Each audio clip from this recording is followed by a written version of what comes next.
Times have been tough, no doubt about it. Tough on all of us. But you know what? So be it.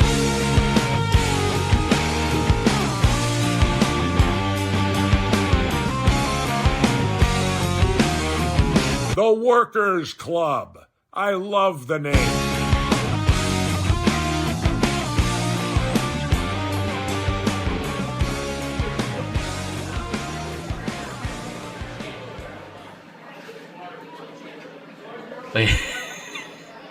We didn't pick this book. Gus picked this book. Gus is not here. Yeah. Gus said, I don't know. He said he read it. I think he said he got the reading done, but we'll see.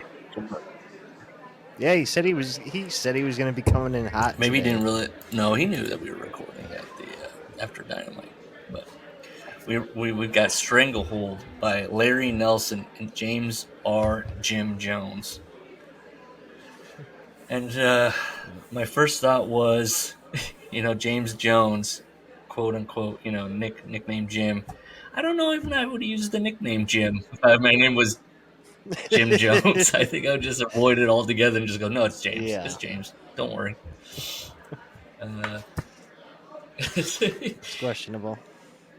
Has he done any other books? He, I sent a link to his website. He does a lot of books about, he takes pictures of railroads and railways. And so a lot of his books are that, just like photography books. I think that's what it is. And then it goes into like, on that site, and then in this book, he talks about his grandfather worked for the railway, and then his father worked, and then so that's where his love of trains comes from. I think he's still alive.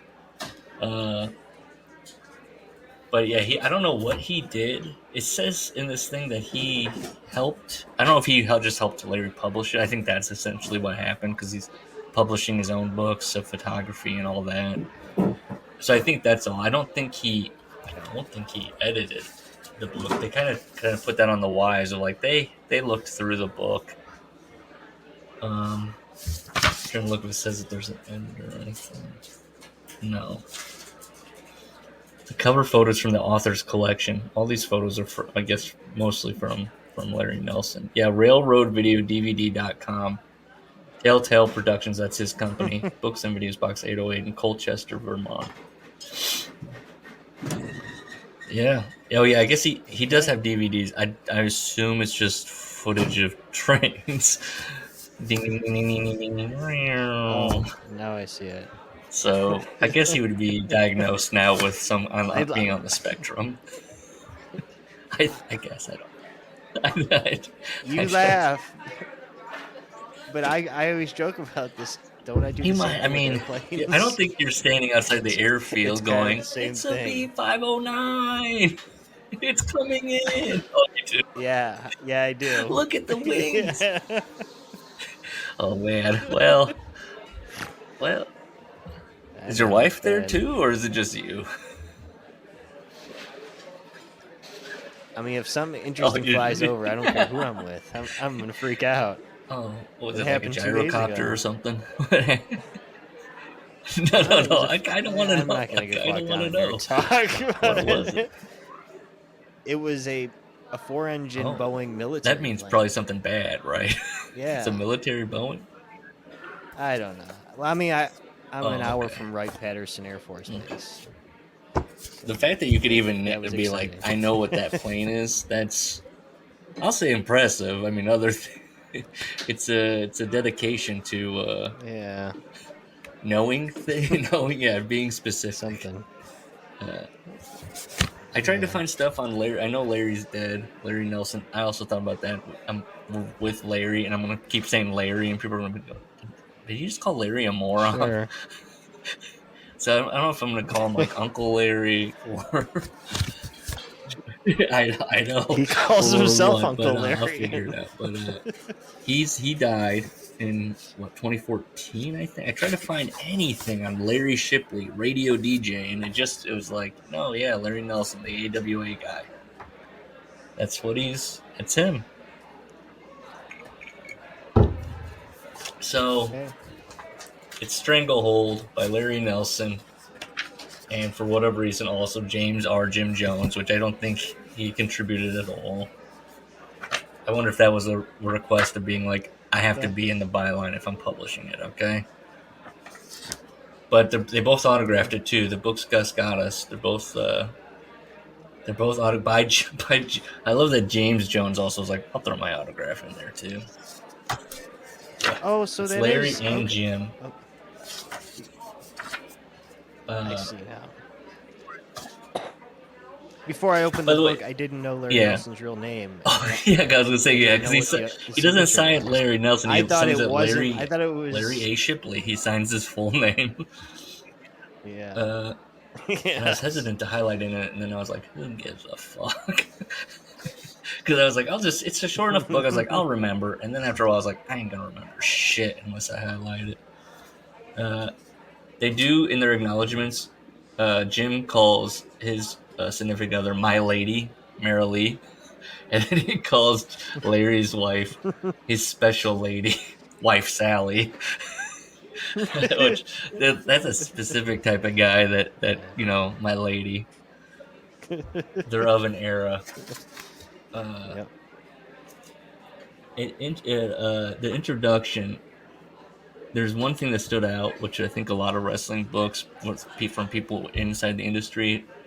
It says some outsiders with no intimate connection to the colorful world of professional wrestling had written unauthorized and bogus accounts of this enduring attraction. Though some are reasonably accurate, all lack depth and none attend to the business side of the sport. That's like a shot at like the Dave Meltzers of the world, right? It always seems like they've got to be like, look, these people who have reported are wrong. I feel that's what I always take away from it. Like, it's like, who's Larry Nelson setting the record for? But come on. Back then, Scott Keith had books. True. You know what I mean? Everybody had books. I did have before we. I don't know. Sorry, I did have some. I did look up reviews of this book just to see, and I did get a 5-star review, and then I picked out a couple funny bad ones. The ones that were like 1 star were just like, this guy doesn't know what he's talking about. Larry Nelson, he's calling Harley Race Harvey. Like, but I found a couple like 3-star reviews the Rusty Naylor was a 5-star review. That's the guy's name, Rusty Naylor. And a brutally honest, sobering look at one man's wrestling with his demons.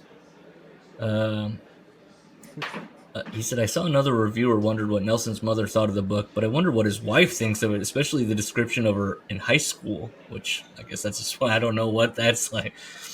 One thing I did not like was calling Bruiser Brody by the name. This is the 5-star review. All the reviews were like, this guy can't remember shit, the drunk. One thing I did not like was calling Bruiser Brody by the name Frank Brody, given Brody wasn't his last name. His last name is Goodish. I don't recall ever hearing Frank Goodish being called Frank Brody, except this book. All in all, a pretty sobering book. No pun intended. So there's a 3-star review from a guy named the Mad Reader, and his review title is, really shows you what a dumbass Vern Gagne was. Larry Nelson did a lot of coke and had plenty of sex with strangers. The end. And then I wanted to see what else that guy reviewed, and he bought Hershey's chocolate from Amazon, which I was like, that's fucking stupid. And he gave it a 5-star. He gave it 5 stars. Old candy, terrible packaging. This is in 2022, and he did this. The chocolate was old. It was discolored and brittle. The candy bars were loose inside the box. I ate one bar, and then I threw the rest away. Terrible. Never again. 5 stars? Thomas, what are you doing? Thomas Pachuta.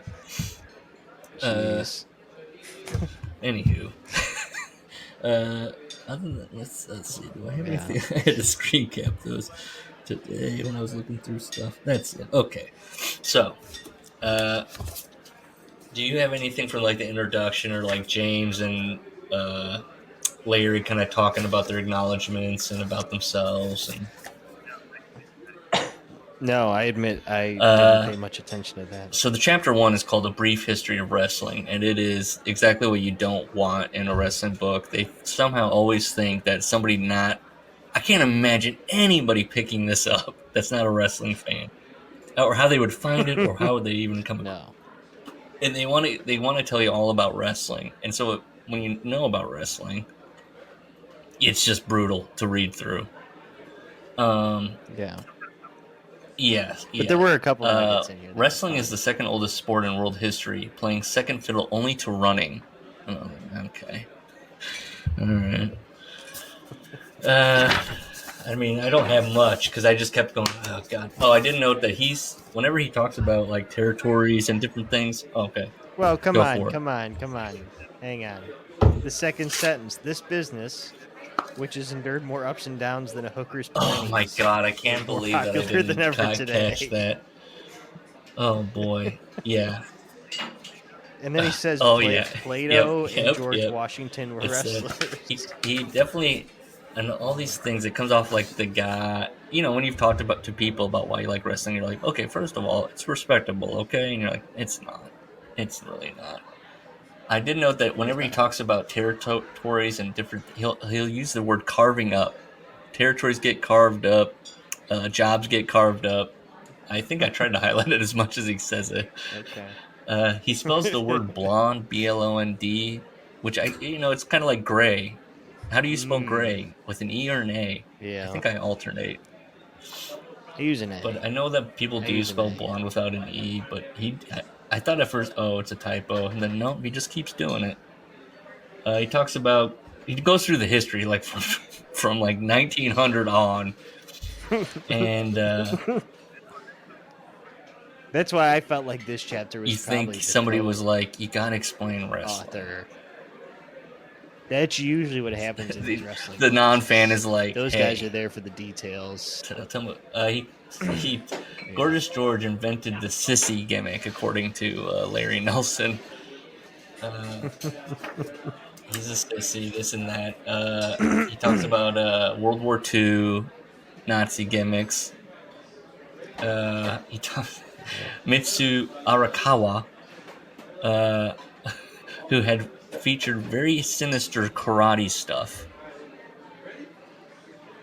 I don't know who that is. I should have Googled it, but then I thought to myself, I'm guessing that either I won't find anything, or B, it was some other name, and he just kind of cobbled together an Asian name in his head and was like, Mitsu, there you go, Jumbo Saruda. Like, he is like, it was all like in his head, and he's just like, okay. Sneaky, he calls the, Asian, they use the sneaky Pearl Harbor attacks. He talks about Antonino Rocca in New York City. There were a lot of minorities in the Big Apple. Okay, Larry. And then he talks about Vern Gagne. I got a racial problem in a couple pages. He talks about Vern, and then this book is filled with a lot of like Larry Nelson be like, I'm gonna shoot you straight about wrestling, and then he sounds like what would be called a mark, and he's just regurgitating things that the wrestlers told him. He just absolutely hook, line, and sinker, and he's like, I had that same thought when I read a detail we're coming up on. I'm like, he sounds like a guy who never completely smartened definitely. up. He's like, and he describes himself in a lot of those like situations, just kind of like wide-eyed, being like, what? He talks about Vern's sleeper hold. If applied too long, it can kill, as has happened in the wrestling ring. Larry. I was gonna ask if you've ever heard of that. I've never heard of it. I don't think it's ever happened. Someone told him it did, and he was like, wow. None of those guys Vern mentioned in The Wrestler that died in the ring. I don't think any of them died from the sleeper hold. Someone died by Vern's hand, but it wasn't in the ring. It was in the well, that's true. Then he goes, there has even been a gay performer, Ricky Starr, which I was like, that was never confirmed. Okay, you can look. I looked into Ricky Starr because I've seen footage of him over, and you go down rabbit holes of old wrestling. You can find him. He was doing like ballet stuff. Jim Cornette would have hated him. But because his background was a dancer, and so he was doing a lot of like he was a flippy do like trailblazer. He did you assume, yes, that's why he's riling people up, that because he's being very fanciful in the ring. But I don't think it was ever. He's what Roland Barthes it would wasn't call a ever. I dandy, don't think confirmed. Right? He's got that whole chapter about the French dandy. I don't think it was ever confirmed that he was gay. I think he was a dancer. Who knows? But then he writes, he wasn't really a wrestler, which is like, well, what's he doing? They are wrestling, Larry. He's a purist. Yeah, but Larry, he does keep talking about scientific wrestling, and he intentionally came off as gay. Yes, he intentionally did come off as gay. They carved up the United States into territories. He talks about that. He talks about Killer Kowalski. You got anything? Right here. Yeah, right here. Kowalski had no wrestling ability. Yeah. I wonder what Larry... And then this story about the ear flying into the crowd. No, and then like he had an ear. Somebody threw a pig's ear at him with the Yukon Eric. No. He's from Minnesota because he called it a sow. This is just a... Okay, we got our first big typo. Not typo, but in 1983... I didn't even notice that. Yeah. And Hogan won the title from Andre. And that has to be because he starts in 1983, and so it's just like, that didn't happen for what? When he begins the book, it's 1983. I don't think WrestleMania is, because you think he'd bring up WrestleMania's just happened. Bobby Heenan's not even with the company. Yeah. Yeah, that's 85. Yeah. Oh, yeah. You know what I always think? I was born in 83, and because WrestleMania is always the number, the age I am, I'm always bad at math. And so I'm always like... I think about it in the same way because it's like, true for me as well. If it was in 85, I was born in 83. Why is it not working out right? I'm very dumb. He does... I like that he throws in a line a little bit before that where he goes, wrestling strategists employed a tactic called suspending reality. Okay. That was he talks about Andre, and WrestleMania 3, and I see Sudi just said Minority Suzuki is here. Oh boy, settle down, Sudi. He must be. Oh, he's watching Rampage. Okay, he's there for Rampage. Then he starts he goes into the Monday Night Wars, and he's pretty much just quoting Vince. I don't know if he's looking for a job or something at this point in 2000. Because he's like, the profits enjoyed by McMahon were enviously eyed by Turner. And it's like, no, it wasn't. What? Well, but before that, Vince McMahon Jr., a failure. I was like, what a shot. Yeah. I mean, like, accurate, but sure. He says, he quotes a USA article. He quotes McMahon. Turner had no comment. Because Turner didn't care, man. He does bring up marketing a lot.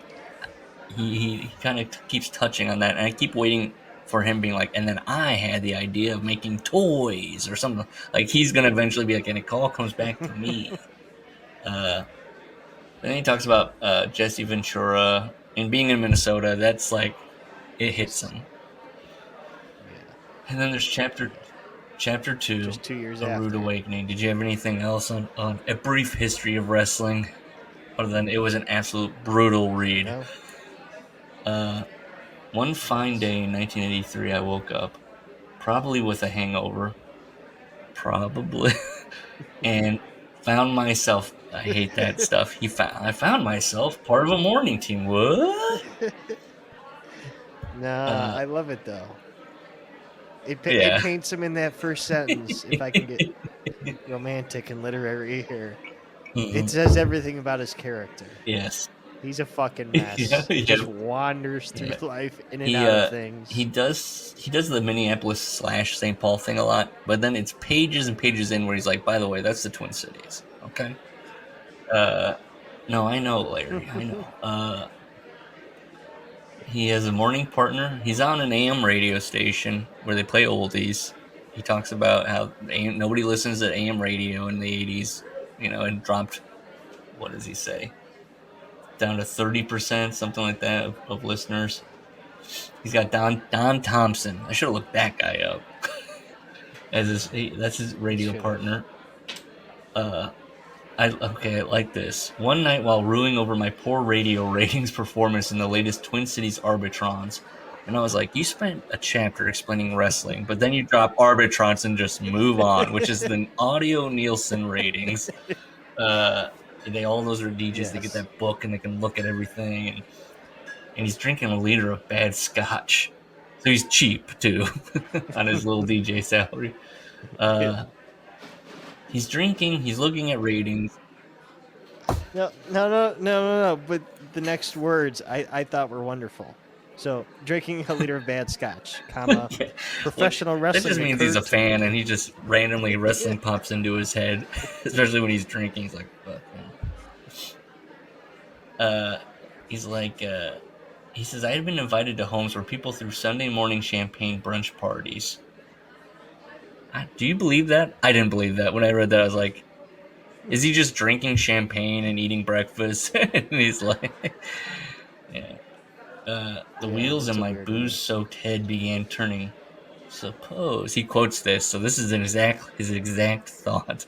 Suppose, I wonder myself, I could arrange to have a wrestler on my show once, maybe twice a week for an hour. And he gulps scotch. He gulps, so he's whenever he's writing about drinking, he's gulping. I can't even see what I wrote. Yeah. He gulps scotch. He's fleshing out the idea. He wants it to be serious. He's going to interview wrestlers in it. It's going to be serious. He gulped more scotch. He fleshed it out more. He keeps fleshing it out. He's like, my God, I could save my gig, the whole damn station. He's drinking more. I drink more scotch. Yep. I like this. Many great ideas hatched during inebriation became embarrassingly folly when reviewed following the horror of my hangovers. And I was like, this is why I ask guys like Larry or Gus, like, hey, I might do this. I might record this. What do you think about this stupid music I just made? Yeah. And then they lie to you and say it's good or a good idea. And then you just do it. This time while gulping coffee. Stop gulping liquids. He's got the program director, Roger Bull. Do you have this parenthesis? His real name, I swear it. Larry, I wasn't doubting you. Yeah. He was a very good young PD program director. But he wasn't a wrestling fan, so then he's like, okay, I got to take this idea above him. I'm going to go to his operations manager, Dick Driscoll, who loved wrestling. So he takes it to Dick. And he goes, after listening to his lengthy and funny impression, so I feel like at this point Dick is still alive and maybe reading this book. So he's got to be like, it was good. He's. But I hate that he doesn't say who he did the impression. He later kind of accuses Dick of kind of being a casual fan. He has to like enlighten Dick. So I feel like it was just like maybe Hulk Hogan or something. It was somebody like known. Okay, sure. So he says, okay, I'm going to go find the AWA. This is where he goes, the Twin Cities, comma, Minneapolis, St. Paul, comma. But hang on, he's got this. Yeah. Okay, well, it's right after that. The audience for this Sunday morning TV show showed a liberal, open-minded attitude appealing to young, old, rich, and poor. How does he know all that? There weren't any black people on that AWA show. And it's also ever. Minnesota. What's he going off of? Let's look at the crowds in those AWA shows. We're in Winnipeg. 12 Jewish kids in the suburbs, and the rest are all Norwegian people. I would own Morning Drive. He puzzles him why wrestling is not taken seriously. He's like, it's always a butt of jokes. Like, what? He's like, Larry, come on. He goes back to Dick. He finds AWA based in Minneapolis. That's who he's gonna go to, and it's owned by, what does he say? It's owned by the boxing and club or something. It's under. I feel like I feel like this is a tax Minnesota thing by Boxing Berg. Wrestling Yeah, Club. you know, Just like a the front. tax thing. Like, why is it Yeah. listed? Yeah, Sounds like a charity. he's gonna get a hold of Wally Carbo. He goes to Dick, and he has to endure more of his nutty wrestling bits, which I was like, Jesus. Uh, yeah, the Boxing and Wrestling Club, and he gets a hold of Ken Resnick. And he talks about the Ken Resnick. Yeah, He gives Ken some Resnick. background. Yeah, he took over for Gene. I like he says Okerlund, who was balding, middle-aged, and looked Yeah, like I a highlighted that because I'm stereotypical thinking, uncle. Larry, you look like a stereo. Why are you throwing those rocks in the glass house? But then later he does call himself Uncle Larry. So is that an acknowledgement or what? I don't understand. I was like, oh, okay, so he knows he looks like an uncle. Uh, So he gets a hold of Ken Resnick, who he's kind of like, there's like, he says Ken's a friend, and I feel like they became friends or whatever. But there's always this like tension where it's like Ken's a good looking guy, he's kind of jockey. Ken kind of like busts his balls a little bit. I feel like there's always just like Larry just did not like Ken or something. They're like deep down. So Ken says, "Hey, why don't you? We'll do an interview, or what does he say? We picked Wednesdays to do the show because it's interview day. I had no idea what interview day was. Well, think about it, Larry. What's it sound like? Yeah. So he goes, I picked 9 to 10 a.m. was chosen because Don Thompson, my morning partner, left the show at 9. And I felt like that was him just being like, Don's not going to go along with this, so he's got to be out of the studio.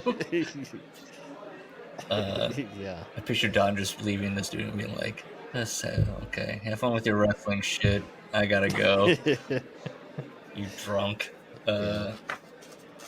He talks about always being a fan.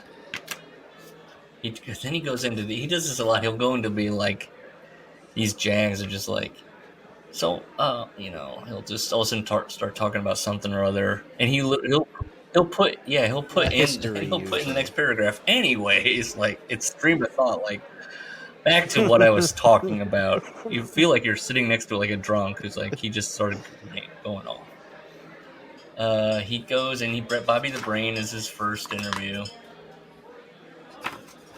Bobby.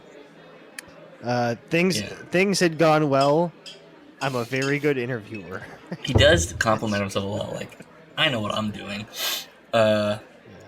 Ken's kind of told Bobby that he was going to beat the shit out of him or something. Or what was it? That Larry said that he was going to like challenge him to a match. And so then Bobby's kind of working him, but then they come together and it was magic. And he's just like, man, Bobby was so good. And he just I like this where he's like, I don't know if Bobby Heenan respected me. I know I respected him. And it's like, okay. We shook hands and I felt a rapport. It's like, this is all one-sided on Larry's part. So they go, maybe Nick Bockwinkel's going to come on next. He goes into Nick Bockwinkel's history, which again is one of those like, he really bought this 15. He's a 15-year-old. Moving on. Then he does that. Same with the Rick Martel. Anyway, when Ken Resnick called to confirm, he does this a lot. I don't know if it will keep going, but whenever somebody kind of irritates him, he thinks about killing them. He goes, he did say after a few brief thoughts of how to dispose of Ken Resnick's body when I was done with him, because Nick is mad at him now. Right? Yeah, he says the same thing. Yes, he Tony thinks Atlas. He thinks about killing Ken. I think he thinks about killing Gene. I don't know. He thinks about killing Tony. I like. What did it say here? Oh, Nick Bockwinkel told him a story that if somebody whispers in his ear, that he kicks out. If they whisper 1, 2, he kicks out at 3. Looking back, I believe him. Yeah, because you're a fucking mark. You're a nerd. Rick Martel comes on. Adnan comes on. Stan Lane comes on. Stan Lane. I had a Go real ahead. problem where it says Greg Gagne answered my accusation of insanity for agreeing to wrestle Brody. Like Greg Gagne versus Brody. That's an I know awful match. he definitely has these things where he's like he shits all the time. It's not just the writing, just the idea of that match is terrible. But he'll like shit on like squash matches a lot in this too. He like he's very Yeah, like he's what very he into likes. that. And look, you're not going to get good matches on the tube. By the Yeah. way, stop calling the TV the tube. He does it a lot. He has these little radio DJ things that he once they're like in you of that era. It's like he calls it the tube. Yeah. This weird little. I desperately was obsessing about this little line here about Ken Resnick. Whenever Ken Resnick did the show, he always wanted me to play "Looking Out My Back Door" by Creedence Clearwater Revival. Maybe he just liked the song. I thought I was just being hard on Larry Nelson because that struck me as weird too. I'm Why like, put it in? okay, and yeah, and then I'm like, maybe I'm being too No, hard on I him. It's think he just a put it in wacky for a little reason. I don't know aside, what the but reason is, or why it struck him. Maybe he doesn't like Creedence, and so he's like, God, this guy. I think it's again like this little shot at Resin. Like this guy likes this song. I should have listened to the song, like pick up. Why did Ken Resnick like this song so much, or was he messing with? Then I thought, was he messing with Larry by saying like, "Hey, we put that song on"? But maybe he knew that Larry didn't like Creed. I don't know. I don't Jeez, know. we got a whole fan So fiction. then Ken tells him, "Hey, the shows we're talking about are moving tickets."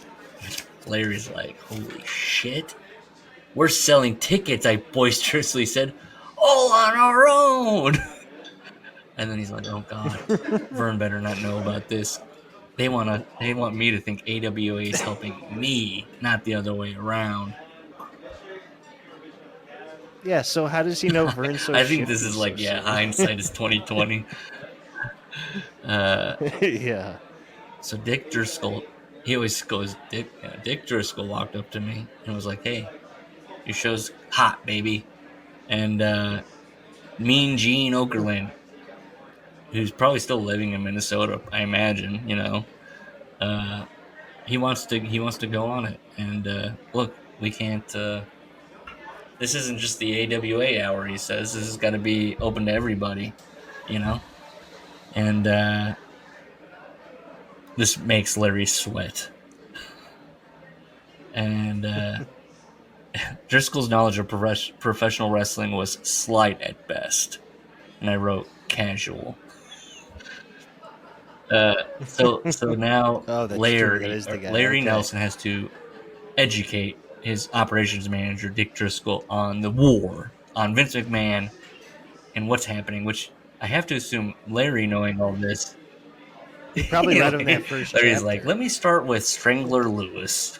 Sit down. Dick's just like, doesn't he just want to hear my Hulk Hogan impersonation? So he explains the war, which I have to assume Larry is also a observer subscriber if he knows this much about what's going on. Yeah. And then he goes into just like the whole that's also him telling us now about like Joseph Toots and Sandin and Tootsmont, yeah. was the world. Yeah, he's talking about territories and Vince McMahon Jr. And then he brings up Hulk Hogan. Yeah, I love it. And he says he's got a huge. Not the worst of the allegations. No, to yes, come. for sure. Hulk Hogan gets off light. He says he had a huge sculptured body, parentheses, allegedly built with steroids. I don't think it's alleged, Larry. Even in 2000, I don't think it had been alleged anymore. Yeah, I think he. Yeah. I mean, even just Arsenio could have been. And you need a fiery interview style, parentheses, rumored to be stoked by cocaine, parentheses. And I flash back to Ben Peller's book, Living the Gimmick. and I Oh yeah. I was like, yes. Glide Just on let it in. slide on in. And savagely tunnel through your mucous membrane, brother. Thank you, man. And God. I like that there's a picture of WCW, the NWO, and he's like, this is that kind of book where it's like, this is the boom. I'm publishing it during the boom. Yes, but it's beyond where we stopped. But there's a really creepy one. Page 62. It's Oh, you just a went through. picture of his Oh, no. co-anchor. Oh, yeah. No, I was flipping through and I caught that too. Yep. Yep. Her petite Yes. 5-foot Yes. frame. This is incredibly concerning, considering at this point he's like married to his high school sweetheart, and he's like, just so you know, I worked with this radio announcer, Nancy Rosen. He just was enamored with her, which I'm just, I'm like kind of dreading. I'm excited, but also dreading when we get to him talking about working with her. Yeah. So he explains all this to Dick, and I couldn't figure out if this was a insult or a compliment. Driscoll sifted through his impressive supply of brain cells. And I was like, is that a burn? Or does he really like Dick and that he thinks he's smart? Because the solution that Dick comes up with is, I don't care that the AWA thinks that they own this hour. We're like, he's just like, Yeah, I don't care. basically. He listens to all that history and goes, so? Well, no, but I like that Dick tries to play this journalistic integrity game with them, saying they It's have fair. to give It's equal political time candidates. to We can't just be, look. right, that's for elections. But then, like, Larry's still sweating, and he's like, I didn't like it. And who's going to tell Ken Resnick? And at that point, I'm like, Larry's a coward. Dick, are you going to tell him? He's like, no, you're going to tell him. You're his friend, quote unquote. When I told Resnick, he freaked. And he made all the points that his operations manager said, like, look, we're a radio station. We're not owned by you, da-da-da. Ken had none of it. Ken said, this is treason. So then Larry goes into defensive mode, and he's blaming station management. He's calling Dick Driscoll he's tyrannical. I struck a helpless pose and tone, and I just picture him just being like kind of like subjugating himself to like, I'm sorry, I know. I'm with you, Ken. So he talks. But the outcome is that AWA guys. Yeah, he thinks at the time, he says that AWA is going to pull their guests, which even if they did, well, now you're getting WWF guests. Those are bigger. But he's scared. And then when they don't, he's like, that was smart. It's like, of course they weren't going to. Why would they then go, well, no, we're not taking advantage of this audience? So Gene, he talks about Gene a little bit. He talks about Gene and his buddy with Hulk Hogan. And he goes, the two were also rumored to be cocaine buddies. And I just I liked that, the idea of like Gene and Hulk like doing a little line together. Like, because he's so tiny and so uncle looking. And God, Gene must have been a terror at the bar, just a sleaze. You know, Larry. I'm thinking about Larry, not you, Larry. When I say, you know, Larry Nelson. I'm telling you, I'm picturing Larry Nelson and how he talks about himself, and Gene Okerlund. Gene Okerlund fucked. I promise you that. Gene Okerlund sealed deals. He got it done. Larry, not so much. No, not so much. He seems to always be kind of like waiting for leftovers in his description, just kind of like in the corner, waiting for somebody to pass out. When we cracked the mic and went on the air, he was stunned because Gene just takes over. Gene goes, I don't care. Don't screen the calls. Whatever. Let's go. And the first caller, is wrestling fake? And he's like, I don't know. Sure. And then Gene just doesn't. Gene just takes over the show. Just doesn't even interact with Larry. He does it all. He just hypes the show. You know, he's a professional. He just does his job. He hypes the show. He takes calls. he didn't need me. Yep. The show couldn't. And then Larry goes, the show couldn't have gone better. This is easily the best show That ever. was a little questionable. Yeah. The one I'm not on. He never hesitated, puttered, or came out of character. Radio was my medium. This was my show, and he bested me, but I wasn't angry. I was in awe. And then he's Mean Gene kind of closing goes, hey, can you put calls through? Which that's very belittling from Gene to say that to a radio station guy. Like, you can put calls in, right? You know how to do that. And he's like, yeah. He goes, okay, Jesse Ventura is going to call you next week. Okay. And which shocked me again. He goes into Jesse's history. He then goes, I once heard Vern Gagne tell his immediate subordinates not to think of wrestlers as human beings, which is wild.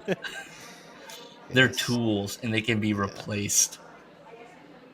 He goes into Jesse and Hogan's history. What does he say? I never conducted the weekly wrestling show entirely by telephone before, which I thought he said that other guys had called in. Maybe he was saying that. I think everyone's been in studio I kind so of far. said that, oh, well, sometimes they would call it. I don't know. I was like, oh, okay. Ventura calls in. He kind of sounds sleepy. He's like, what am I doing? He's confused. Am I calling into a TV station, a newspaper, what's happening? And then he kind of just does his job, does the classic Ventura thing of being like, Hogan. And then, go ahead. But this is, yeah, you got this? This is wonderful. Where he says he knew that Ventura was a family man because of the stories from AWA. Most of the others in his group would have called after a crazy night with no sleep and under the influence of Lord knows what, while a groupie performed erotic acts. I like that. This is I think this is the hindsight thing where he's like, you know, I bet Hawk would have called in getting a blowy. Yeah. From a 16-year-old lady. So then he's like, hey, so then the AWA, they're still putting on guys, and they go, hey, why don't you broadcast the matches on the radio station? And you'll be sitting right there at the ring. And then, you know, he's going, well, then when I'm sitting there, all these guys keep messing with me. And it's all part of the show. I'll never forget the time Dr. David Redneck Schultz poured a large soft drink on my head live on the air. And it's like, brother, that was not for the radio. I mean, that's just him being a dickhead. And almost every event, one of the matches spilled out in the ring and onto my table. He keeps getting knocked over, but they keep fucking with him. All this made for great entertainment. The WWF wanted in.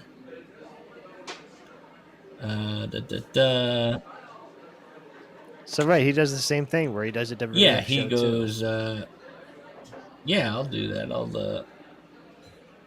The addition. Yeah, now it's becoming like this radio station is becoming the wrestling station. So then Ken Resnick comes over. They keep AWA. I think this is probably why they went out of business eventually. They're like, shit, we got to get this guy under our wing. So they keep like upping the ante. They're like, why don't you come in? You know what? Why don't you do? What could you be? Ken asked me if I'd be interested in doing chirons. I asked him, what's a chiron? And then Ken gives one of those definitions that's not kind of right, but not really right. The things are superimposed. Chiron is superimposed. Yes, chiron is a superimposed graphic text. And but they're like, oh, you need to do voiceover over those. But then the way Ken describes it to him is like, you're going to do voiceover for what's coming up. And he puts voiceover. He's like, all this is new to him. And then this is another thing. I'm almost concerned that Larry Nelson has killed a person with the thoughts about murder. So he's like, he's listening. And then he goes, I try to conceal my enthusiasm for this job offer. parentheses, I would have become a serial killer for this gig. And parentheses, what? I asked about the pay. He would have become a serial killer. He would have done it. He would have murdered people. Then he's like, what's the pay? $125 a week. Deal. I can get new scotch. Better scotch. He said by 1983, and it's like, brother, you are in 1983. That's how you started the chapter. I drank most every night, and I began to snort cocaine. But they're not affecting his daily life. He's still able to work and do all this. And Greg tells him, hey, we got to go to Canada for a taping. You got to be there. And he's like, huh?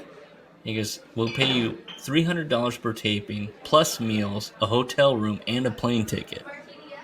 And this is like, what? And he goes, where are we taping this? And he goes, it's like a movie. He looked at me, smiled, and said, Winnipeg. Cut. Yeah. Cue the music. Yeah. The airplane touching down. And that's chapter 3, Winnipeg. And for this to be a chapter, and for this to be like his first thing, this Winnipeg is forever in Larry Nelson's soul. Winnipeg is like, he loves it. He puts a little bit of his history in here in the beginning of the book. He says he's 36. This is crazy.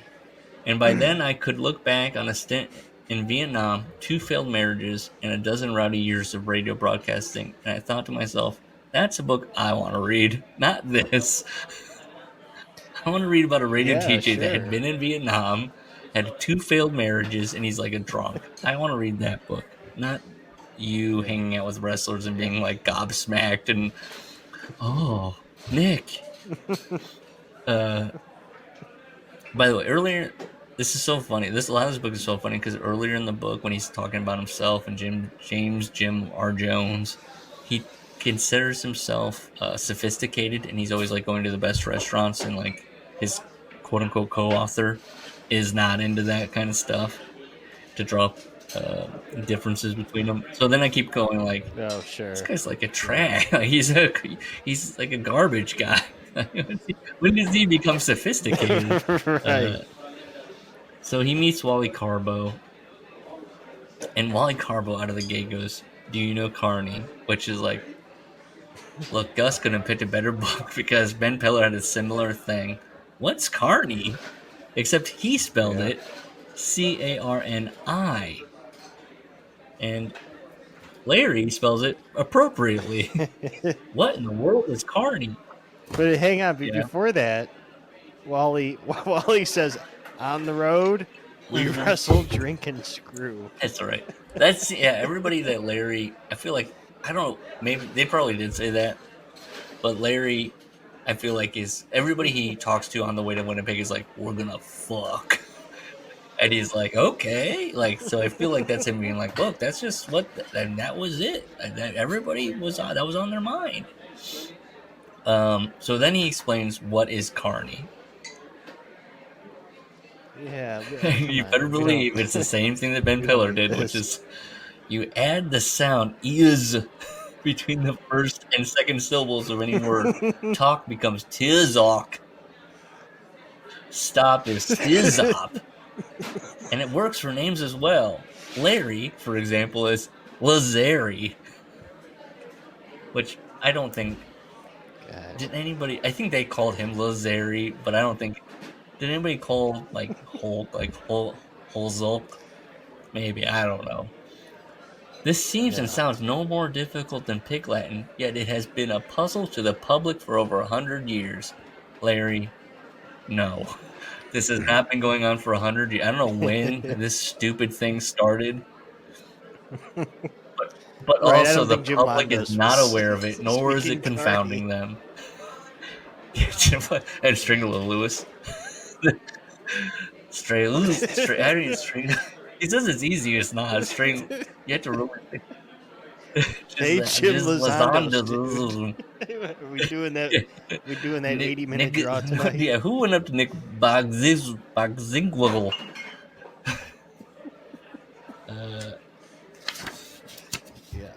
So he goes up to, he's at the airport and he goes up to Nick Bockwinkel and he's like, "Hey, Nick." Nick just glares at him and keeps walking. And he goes, and then later Nick goes over and goes, "Oh, I didn't know who you were. I didn't recognize you." Which I don't know if that's true or not. I don't know. Yeah, that was a weird story. I feel like he's like, yeah, Nick's like that to who he thinks are fans. And he's like, yeah, you're a fan. And right. But then he's like, yeah, just by going like, oh yeah, you're here, you're with us. Okay, sure. So then he's with Ken on the flight, and Ken goes, "We might get laid," which speaks to later. He talks about Ken's problem. It's not 100% with Ken. He said it hopefully. The probability of sex was utmost on his mind that afternoon. And then he says Ken was talking about a woman who worked at the motel gift shop that he had been quote-unquote setting up. And the way Ken described his infatuation with her, this so-called quote-unquote setting up, could have been looked upon by some as stalking. What do you think about this? He doesn't go into detail, so what is Ken saying that he's like, this sound to Larry Nelson, this sounds weird. I know. I heard that. And I couldn't it sounds like stalking by the is. police. Larry, call. I often thought that. Larry, call the police. It's bad. He goes, his number 2 concern was food. And so Ken's like, oh my God, we're going to get that hotel and we're going to tear it up because they pay for all the food at the hotel. And then Larry, being a sophisticated palate, was like, well, I know about all these great restaurants in Winnipeg. And Ken's eyes grew wide and he's puzzled. He thought I'd lost my mind. If we were to go to another restaurant, he gasped, the check would be ours. Then we would have to pay.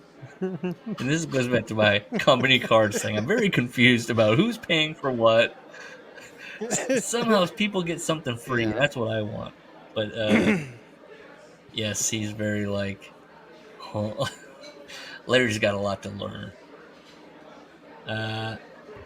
So they land, and a girl picks up Wally. I can't imagine this is true. It is. I guess it is. I just can't imagine what kind of a. I don't know. If I could be uncouth, what kind of a broad is doing this? Yeah, I assumed that Wally just had girlfriends once a month. That's what I assumed. Yeah, but like, I guess I don't know. Let me Google. I think I've looked it up before. What Wally Carbo looks at. I don't think the AWA in Winnipeg is like 1972 Led Zeppelin. Wally Carbo. Let's see what he looked like. Okay, this is the guy with the big penis. I know I've looked him up before, but yeah, I don't think Wally Carbo. I don't know. He looks like a guy that maybe could convince a young lady, like, I have money. I'm sure he had money. I mean, he kind of looks like a penis. Oh, jeez. Yeah, I was gonna say, look like Vern. Oh my God, he kind of looks like that. What's that guy from SCTV? Oh my God, SCTV. Let me think about who does he look like. He looks like Joe Flaherty. Do you know who Joe Flaherty is from Strange Brew? Oh, jeez. Type in Joe Flaherty. No, you're throwing things.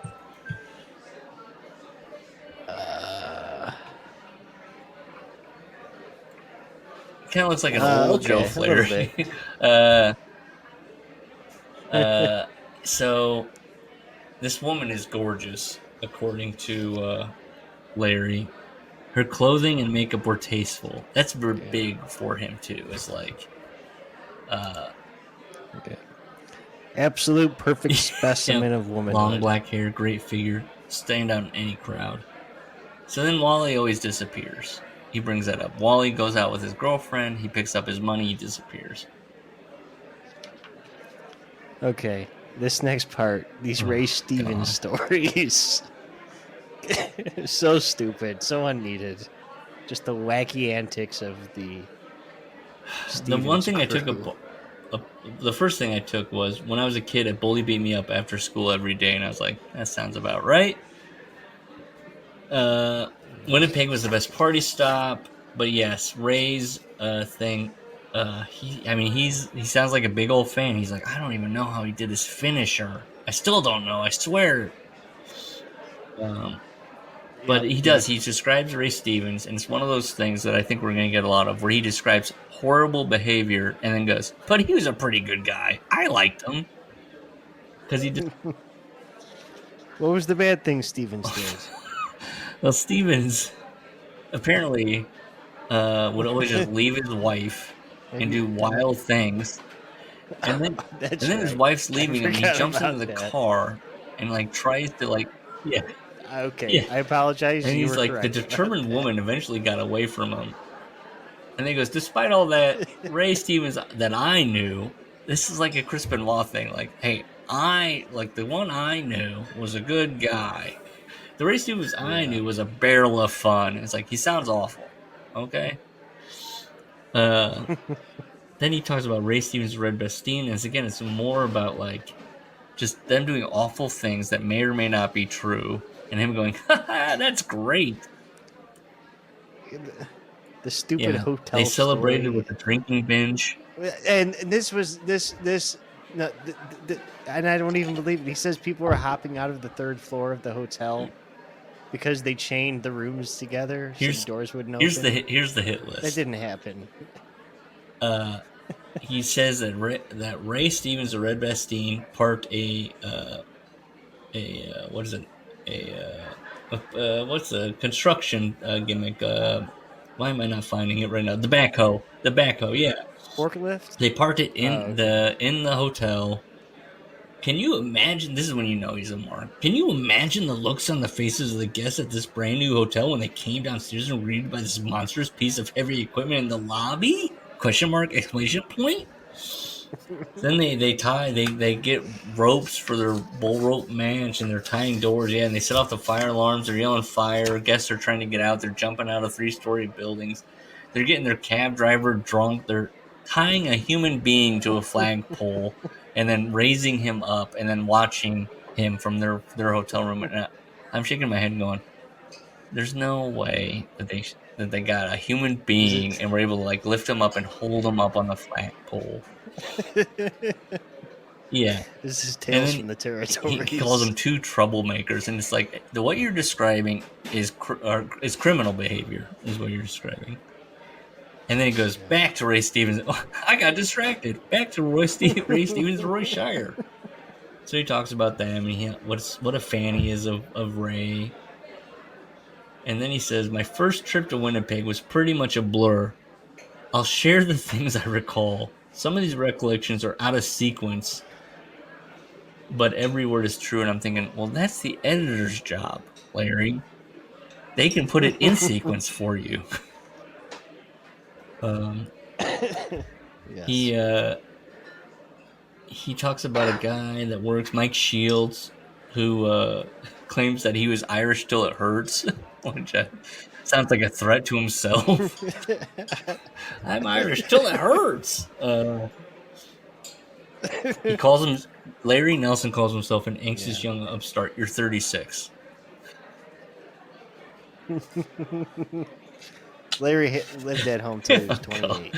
He's watching wrestling. They're like, get a job. He's like, I guess I'll be a radio. He's interning at the DJ station, waiting for his spot.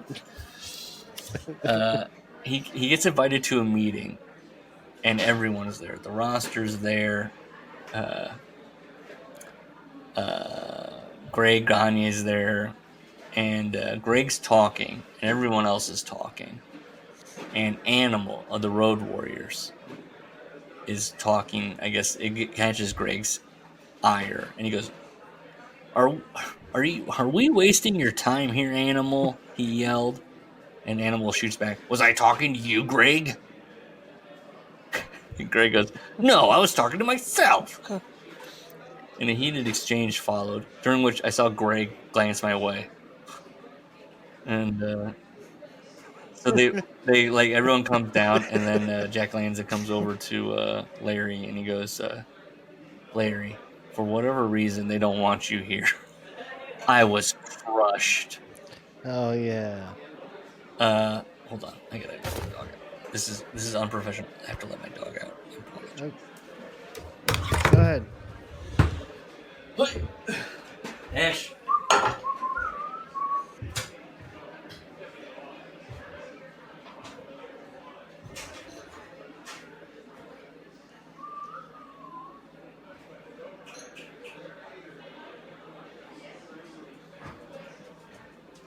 Ash, come on.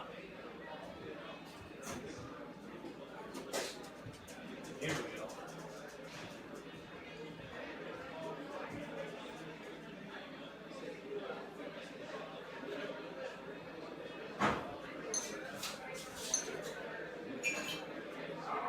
Oh my gosh.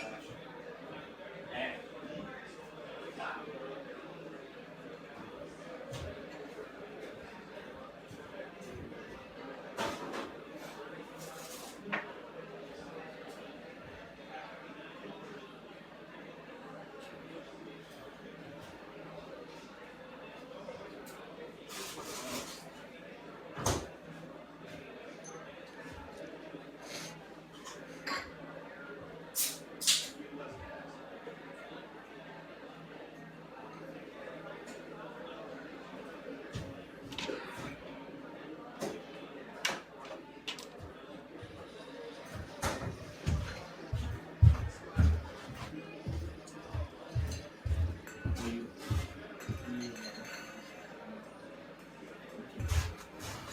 Okay. Very unprofessional, sorry. You know, we have a loss. You're a cat guy. I have a loss, so. Ash. Poor old guy. He's getting up there. Okay. We had two cats. They were my wife's when I met her, which she also claims that she did not want the cats. They were given to her by her ex. We had two cats. One has passed. Like a year or two ago.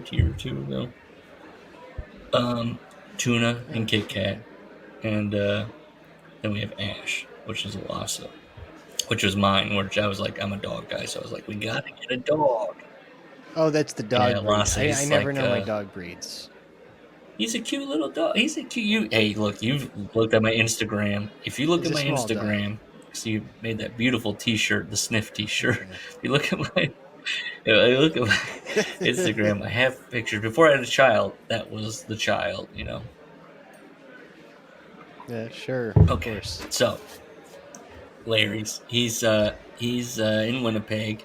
He's told to get the fuck out of this meeting because I think what it was is, do you think Greg just didn't know who he was and he's like, who the fuck is this guy? I don't want to be fighting with people like in front of him. Like, get this fucking guy out of here. Probably. Yeah.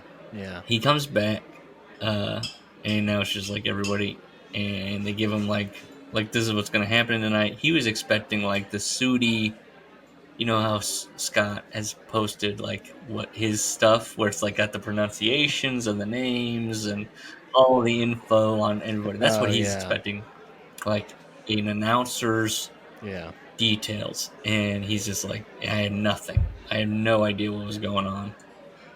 And then he was, and I never got any information, which again kind of goes to what we were saying, where it was like they never really clued him in too much.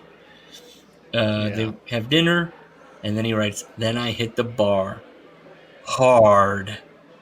That's it. Period. Hard. Period.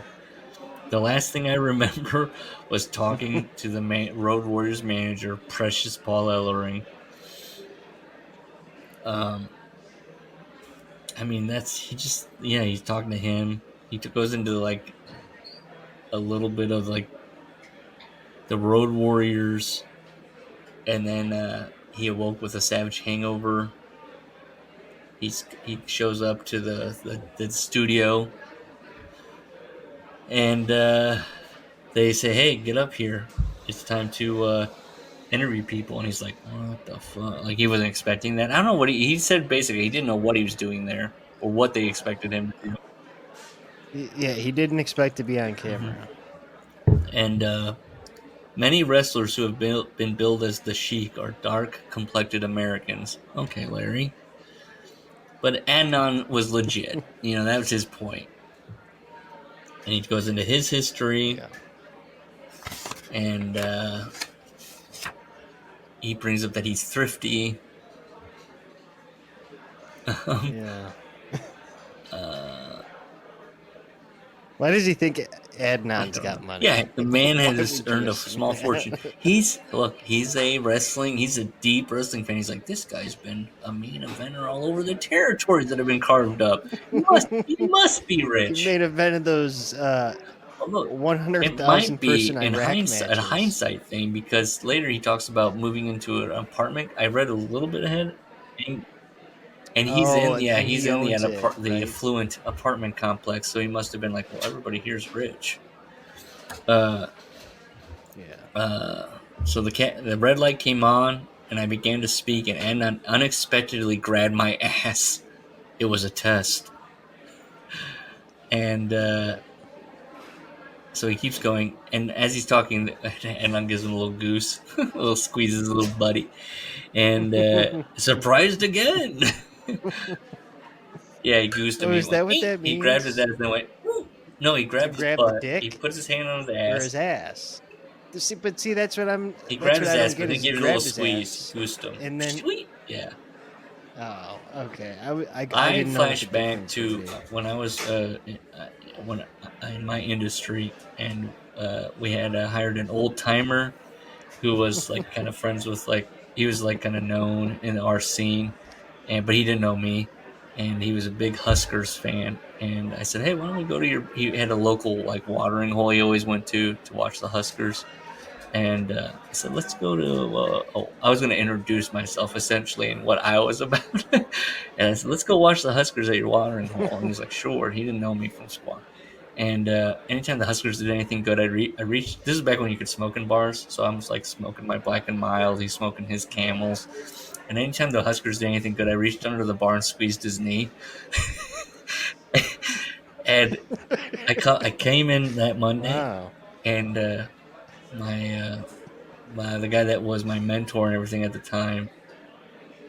Yeah, Why? pretty Just to much. fuck with him? Just to see what he would do. And he no sold it. He would just sort of no sell it. He was just like having it, like he was just kind of like smoking and like talking. And I come in on Monday, and my mentor, the guy that trained me, taught me everything, was like, "Hey, what did you do with Craig that at the Husker game?" And he was like, "I said, what? Did he say anything?" He goes, "Yeah, he came in. It was like he said a slur." A homophobic slur. And he's like, I think that Rob guy is a homophobic slur. He's like, squeezing me and touching me during the game.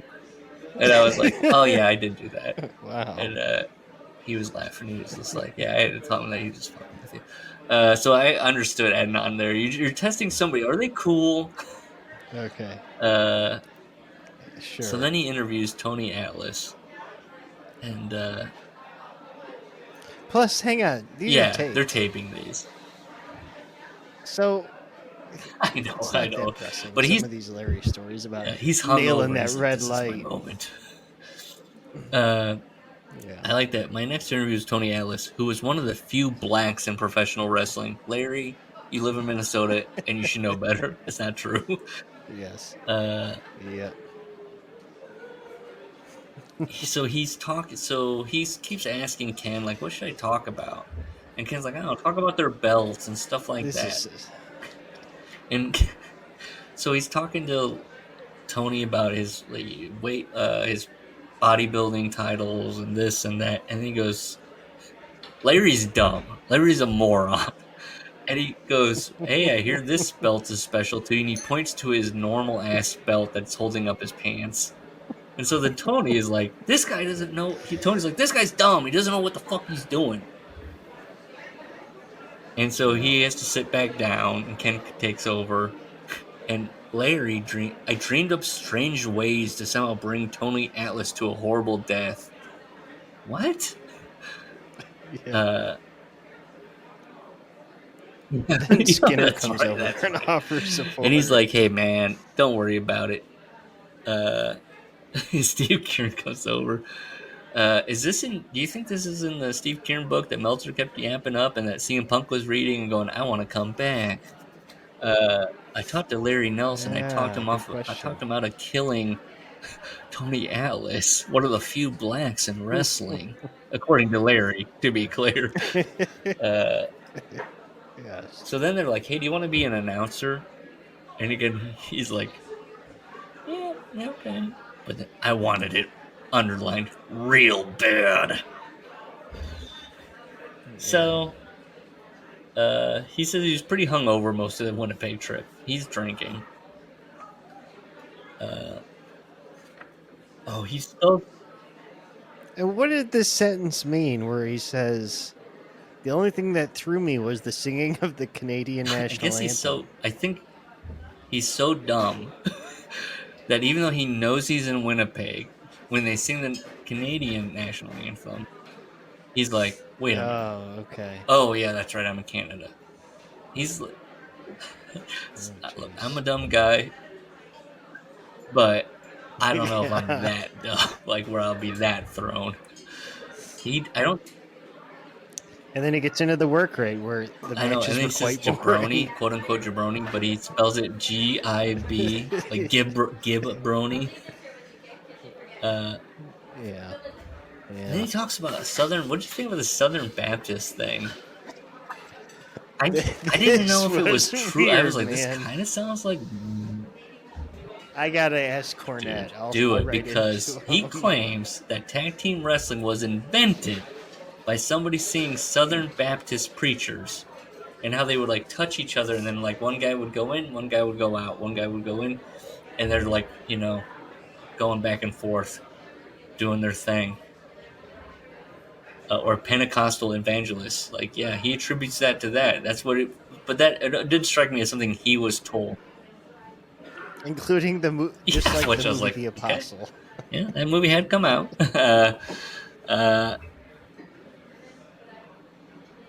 I mean, it sounds bullshit, but it's such a you fantastic definitely have to put story in that he wrote. Larry Nelson said. So then maybe if they read it, he'll go off on Larry Nelson and be like, that guy was a fucking moron. Talk about wet behind the ears, hit his head in a bucket. Pretty proud to just throw like a Jim Cornette thing off the top of my head. He goes, yeah, years ago, a Carney promoter witnessed one of these tag team preaching events. He goes on and on. This is brutal. He explains tag team wrestling, like the formula, and it's like, oh, dude, come on, god damn it. Right. And then he talks about, at the very end, sometimes these guys really don't like each other, and they really are mad at each other, and they really might shoot on each other. And I go, oh, it's not foreshadowing. It never comes up again, at least in these few chapters. I was like, oh, sure. I didn't even think it would, but that was the biggest one for me of guys working Larry. Yeah. It's like, you're in the business. That never happened. There's been like 3 shoots in 150 years. They're telling him, like, hey, look, I might go in there and kick the shit out of this guy. And Larry's watching me like, oh, shit. Yeah. So they go to the hotel after all this taping and stuff. And groupies were everywhere. See, but hang on. This sentence here threw me because he starts this paragraph saying, on my first trip to Winnipeg. Yeah. We're currently talking about that trip. He needs an editor. So I thought this was like a second trip.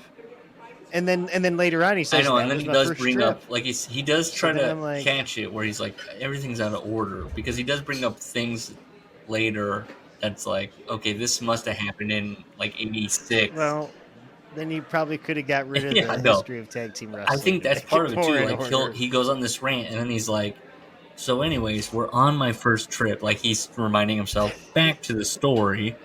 There were groupies everywhere. Yeah, his writing is horrible, because groupies were everywhere is just one sentence. And that tag thing, the tag history is all the longest paragraph of all time. It's all one huge block of text. The paragraphs aren't indented in this book. Which Jim Jones? What kind of format is that? Shame on you. Learn how to format. Yeah. He's like, well, it's not a railroad book. What do you want? I wound up. So Larry hooks up Yeah, with I, a woman who may have been a queen or a we know, fag. Larry. We know what it was. It was. That's what Is I thought. queen I think he's suggesting trying to. No, I think he's trying to a lady suggest it could have been man? somebody very beautiful or somebody very ugly. And it's like, Larry, we know who it is. I thought that too when I first read it. I was like, okay. is he saying he might have hooked up with a man? I think I wound you're up right, at a table with Ken Resnick, Jack Lanes, and a lot of women. We had a ball. I got roaring drunk again, and we shut the place down. I took a groupie back to my room. I had no memory of her. She may have been a queen or a fleabag. In my state, it didn't matter. It's just a whole Larry. After some drunken, naked sexual revelry, I passed out. So he wakes up, and he's alone, very sad, and he's missed his flight. He missed the But plane. hey, so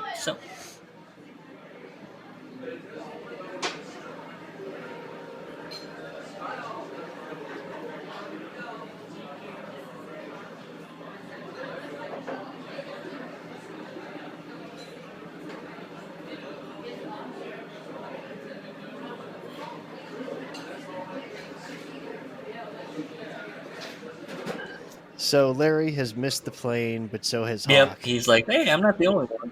So they Hawk commiserate of the Road Warriors is at also the there. airport. And you better believe the Road Warriors carved up their hair. Once I lock into something. So let's do it. He's talking to Hawk. Yeah. He gives a little brief history again of the Road Warriors, and they're sitting there. And early on in our conversation, he surprised me by revealing that some of his muscle came from anabolic steroids. I remember at the time, I like that he's surprised. I remember at the time thinking that was stupid. Imagine me, an alcoholic, secretly judging a steroid user. In hindsight, I was a hypocrite, and yes, he misspells it incredibly. I didn't even look up to see if that was an alternate spelling. So then he's like, well, yeah, so we both missed the plane. And he's like, I confessed my drunken debauchery. Then he told me of his taking a girl underlined, of about 16, back to his room. They had been drinking. When they got to his room, the foreplay began. Then nudity. Then onto the bed. It was there that she balked. He wouldn't take no for an answer. She was still there in the morning, and he wanted more. Should I try and do Hawk? Well, she wanted it, or why was she there? He asked. She wanted the big bad wrestler to take her, he reasoned. Now, Larry does not say this out loud. He thinks this. But she's 16, I thought. There I was, sitting in the airport in Canada with a man who may have just committed statutory rape! ! It's like, Larry may have? As I had no idea what the real story was and no knowledge of Canadian law, I had only my imagination to paint a picture of what could have happened at any minute. Well, I looked it up for Larry because he didn't have the ability at that time to look it up. Yeah. And the legal age of consent was in 1890. They in Canada, Manitoba? period. It was 12 in Canada, and then in 1890 they moved it to 14. And then, get the date here. Got it. Hawk's in the clear. That's the spoiler. Hawk's in the clear. The age of consent. In May of 2008, Canada passed it from 14 to 16. So there you go. Hawk was in the clear in 1983. I mean, why would they lie? I know, he gets worried. He's like, are cops going to show up? Am I an accomplice? It's like, how? You're just sitting in there listening. But Here's the thing. Here's the big mistake Larry made. This is Larry's first ever Yeah, road trip. He's about to share a war story from his first ever weekend with this guy and not expect to be won right. this hard. And I like the Hawk is still alive during this. It's published in like 99 or 2000. He dies in 2003. I don't think Hawk probably even knew that he put out a book, but if he did, he'd been like, "What the fuck, dude? Seriously?" So like Larry's doing this thing where he's like trying to like check his watch and be like, anyways, he's like trying to get out of it. He just wants to go home, and he goes, "I want to check the." He's like, I'm one and done. I'm not doing this again. Wrong again. Yeah. He talks to some people like Mike Shields, Irish Till It Hurts, Mike Shields, and they say, "Hey, look, we tried calling, and there was a woman that would answer, and then she would just say, 'You weren't there.'"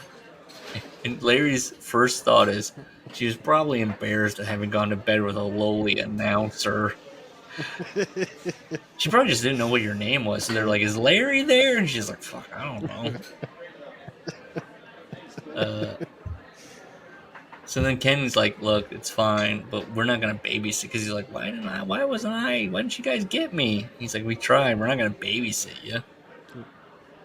Yeah. He talks. So now he's like, a month.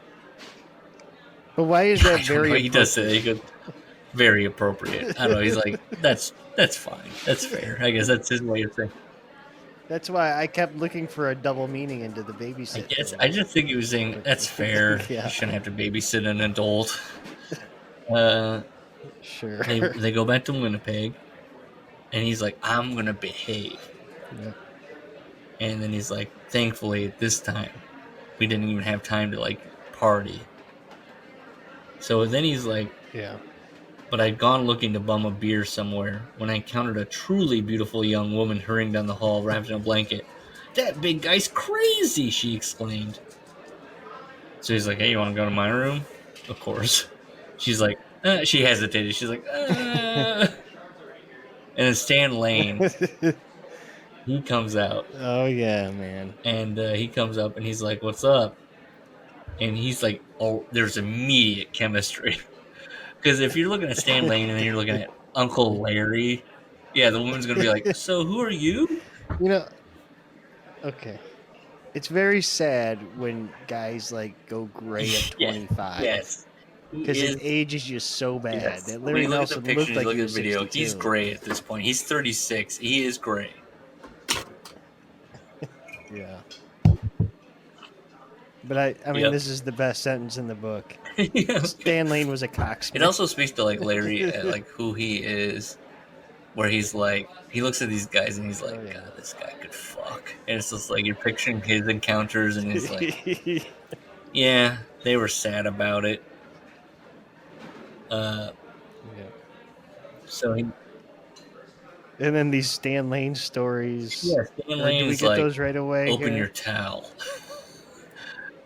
And she does, and so oh, they brought him three that's women, coming, and he checked over each one. But this woman here in the hallway opens her towel, okay, and because Stanley demands it, "Open your towel." Before he takes her into the room, he goes, "Open your towel."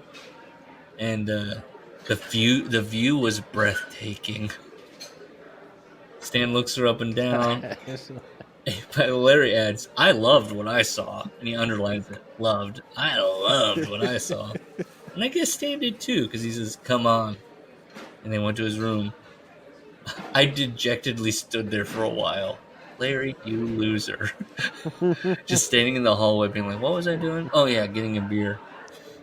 By the way, a groggy Hawk comes out. That's the wrestler she's running around from. Yeah. He comes out. He's in his underwear. And he goes, "Well, does she want a real man or a mouse?" He's like, so Hawk is a rapist, allegedly, in this book. He just keeps scaring women and being like, "What do they want?" Yes means no to Hawk and Stranglehold. Yeah. I think consent holds for like 10 hours. I know. I like that one woman is like, He just waited it out, and then like in the morning, he's like, "I'm getting what I want. Are you tired yet?" So he talks more about groupies, and he first met Stan Lane. He was in the hotel room when Stan Lane tells 3 young women to strip in his room one night. They did, and then he inspects them. He goes, and he picks one. You're staying the night, and he sees Kurt Hennig. I'm going to blame it on Kurt because there's many stories of Kurt doing this. Kurt and Rick wrestle each other in room 311. He remembers the room number. It was a purely scientific bout. I declared it a draw. Larry was writing down He's stars like, for this. A good match. I'm tired of these arena watches. On another night, I watched Kurt's father, Larry Pretty Boy Hennig. I thought it was the Axe. Was it not? Or was that his grandfather? Oh, he was Pretty Boy early on. And then I was like, is this one of those things where he's like, remembering? Larry's drinking, another Larry is drinking vodka from a quart bottle as several of the older wrestlers sat around a room and reminisced about the glory days. He loved it. I mean, yeah, Larry Nelson's in his element. He's sitting there like with his hands in his lap, smiling. This was a fascinating history for the few women present who had to be bored out of their minds. And me as we sat silent and listened. You watched the Road Warriors beat up guys in a parking lot. Yeah, I didn't care about any of these stupid stories. More Nick Bockwinkel. He goes through the roster and he's like, this guy was a family man. This guy, Larry Zbyszko, the most perfect heel I've known, retreated to his room for some relaxation with his favorite board game, Battleship. And I'm like, what? Larry Zbyszko just played Battleship by himself? Later it's revealed, maybe not, but it's... Yeah. So he's traveling with Battleship to take it to the Winnipeg. He's got the travel version. The little I like car that he one. blows up Jack Lanza here, who's a dedicated family man. He went to the bar, had a scotch or two, is so flirted weird. a little. Parentheses, I remember his asking a woman Ken Resnick was trying to hit on if she was wearing black panties. Okay, so Lanza's a creep. Everyone's a creep. He's like drinking a little bit. And he's like, "You got black panties?" Oh, anyways, I gotta go call my wife. Goodbye. Ken was civilized on the road as well. He didn't smoke or mess with drugs and drank little. Generally, his efforts to pick up a groupie failed, and he went to bed alone. When it came to women, he was his own worst enemy. And why was that? Just because he liked women that were out of his league. Larry's like, he's like leaning in like, dude, you guys gotta shoot low, man. You gotta get the people that are fucking sad, man. What are you doing? Trying to get the other ladies. Yeah. This is quite a story, though. So they at the hotel, they get the pool he tries to explain. Okay, so the hotel, the exchange for them being party animals is that look, we'll let you have the indoor pool, and that's not you can make as much noise and be crazy as you want. It's not connected, and so that's the deal. He does bring up that somebody puts in is that later or a British babyface, which has to be Billy Robinson, I imagine, threw a vending machine into the pool when it wouldn't give him his beverage. Okay. I was trying to think of who was a British babyface in AWA. Other than Chris Adams, but he wasn't up there. Once inside with our booze and drugs, we did as we pleased. Usually, most everyone was naked within minutes! ! These gatherings had people in the pool, sauna, and jacuzzi enjoying every form of sex imaginable. Well, there's only like 3 that I could think of. Maybe 4. Oh, come on. Larry knows more than you do. I'm running through my mind like, okay. I'm picturing there animals in there. I mean, I once walked into the men's room and froze at the sight of the world's champion banging away on a young woman he had positioned on the wash basin shelf. He glanced over, nonplussed, and said, Hey, oh, Larry. Oh. That's a quote. And kept right on thrusting. The young woman paid no mind to me at all. Well, okay. So All I right, went to who the is that? Wikipedia. I went, okay. It might be So Flair. he was not AWA. So I went and I was like looking at who was the champion from like, I went to like 89. No, AWA champion.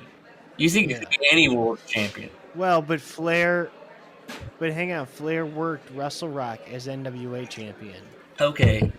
I took it as the That's what AWA, and he makes me just didn't want think. to blow anybody up because earlier he was like Yeah, every maybe. territory thought their world champion was the world's champion. So here's my list of Sure. AWA champions to like 89, which I was like, that's. It's not Otto Pons. There was You don't Nick think? Bockwinkel. He's out because he's a family man. Yeah. Jumbo Tsuruta, Rick Martel, Stan Hansen. Nope. Kurt Hennig. He wouldn't want to blow up his spot, maybe. Jerry Lawler. Maybe. I don't know. Yeah, that was only the one show. So, yeah, I was like, it's probably Kurt, because he seems to have like a soft spot for Kurt. That was my guess, is Kurt Hennig. He doesn't want to blow up Kurt. Kurt's still alive. He hasn't died yet. It's 2000. On another occasion, I stumbled upon a wrestler who sat with his back to the wall of the sauna, with a woman's head bobbing in his lap and her rear raised. A cameraman took her from behind. A second wrestler observed from nearby. When I turned to him quizzically, he replied, "Waiting my turn." Wonderful. Sex, food, and drugs were everywhere. I'm just picturing the hookers from Fargo. Yes. I like that. He's like, that's a cameraman. I know that guy. Yeah, he says like everybody, like the crew, everybody. Vern, where's Vern in all of this? That's what I want to know. He's on these shows. Yeah. He starts to, everybody's like cigarettes, cigars, joints, soda pop, whiskey. It's everything going on. Come on, give me that last sentence. Though no one had to participate in anything, anyone could participate in everything. And I still, even though he writes that, it's like, Larry, you were watching. You were always the guy watching in the corner. So he says, I'm familiar with groupies. You know, I'd worked live music shows. Nah, I love the way he says it, though. I was familiar with women little, willing to like, deface themselves. It's that kind of like looking down on women, like these women just willing to do whatever for like a little chance to be with a famous person. He does go. I hope Buck Zumoff isn't mentioned in this book. I know. I didn't even think about that. Yeah, I didn't think about that. Like, how does Larry explain that? Larry, what if he's like, when did that come out? Well, hang on. Remember, he went to prison in the 80s, too. So he might know well enough not to From like 87 to 89 for an underage. Or is it going to be like, under it all, Buck was a good guy, had a good ear for music. He does kind of throw in like, hey, look, not all of these women were whores. Some of them were like nurses and like professionals, and they were like the girlfriends. So he does try to kind of like couch it a little bit. He does kind of put in that some of these women were like fighting for like. It sounds very silly. They're like they're competition with each other. They didn't want any new women around. So then he brings up, well, we did have a couple women with us. It was Sherry Martel and Jimmy Garvin's wife Patty. And Jimmy and Patty, you know, they're married, they're in the room, but Sherry would always hang out with Larry Zbyszko, and I suspect they shared more than a few games of Battleship. Larry. So he's playing with language there, then, right? Because they shared more than just a He few thinks games. that Sherry fucked Larry. It reads dryly, but I'm trying to picture that. I don't know if I want to picture Sherry Martel and Larry Zbyszko. That seems like wasn't also Larry involved always with Kanye's daughter at this time? Hey, he ended up marrying Married her. her. So it's just like Larry's alive. You blowing him up Yeah. here right now? What are you doing? Sherry's Yeah. alive at that point too. He does a lot of that. Like rumor has it, and it's like, do you know or don't you know? Some more about the pool parties. He goes back to Wally Carbo. Wally is said to have an Yeah. insatiable appetite for scotch and sex. The latter backed up with his huge penis, which I don't know the correlation between liking sex and having a huge penis. I guess he thinks that Wally just was like, I have a huge penis and needs to get trained. And that's the end of it. No, no, we've looked at Wally Carbo. Google it. It is this guy walking around with just his baby Yeah. arm. It's like, The plant suit. Yeah. Gosh. they t- yeah, he brings up a And then that sock story stupid where I'm like, sock okay, this is story. gonna be about his Who huge cares? penis. They go, oh, I thought, yeah, Me he's too. Bobby Right. Heenan and him. They notice that Wally's walking through the airport with one sock on his foot and the other's barefoot. And then later he has both socks on. They went, what is the other sock? And I thought, it's on his cock. That's where I was like, I was waiting for them to be like, it was on my cock. Right. And it was full. It was so big. It was a fucking thermal sock. And then he's like, no, it's just on my other foot. And then that makes Larry Nelson go, if there's such a thing as reincarnation, I want to come back as Wally Carbo. The sock guy? That's what made you think that?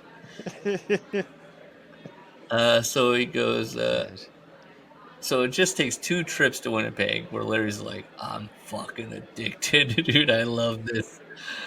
How can I possibly wait a month to do this again? And he's like, oh my God, I'm going to start like not doing radio. I'm just going to be doing this full time. And he just goes, you know what? That's about to change. I'm about to do it full time. And that's how it ends. He's just like, it's about to change. It ends on such like a Wally Carbo's wearing 2 socks on 1 foot. And he's like, whoa, how do I do this more? I love it. What do you think? Where do you think this goes? I think it goes past AWA, I think, right? It has to go into like him regretting all of his life decisions.